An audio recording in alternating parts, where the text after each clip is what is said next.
lontano oggi, almeno nevicasse.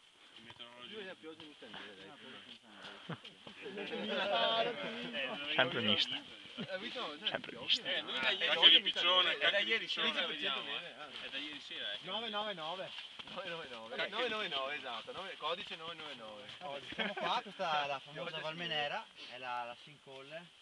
Parlavamo prima con Bruno, possiamo definirla come probabilmente la più fredda stazione meteo in Italia, a parità di quota, siamo quasi sotto i 1000 metri. Forse, mai dire mai, Mai dire mai, però è presumibile ipotizzare questo, quindi è un posto sicuramente molto importante. Potete percepire la sinkhole, guardate quei strati nebbiosi che tendono già a certificarsi, nonostante la copertura del cielo. Quindi l'aria fredda che affluisce. Va bene, io darei la parola a Bruno che spiega un po' come funziona.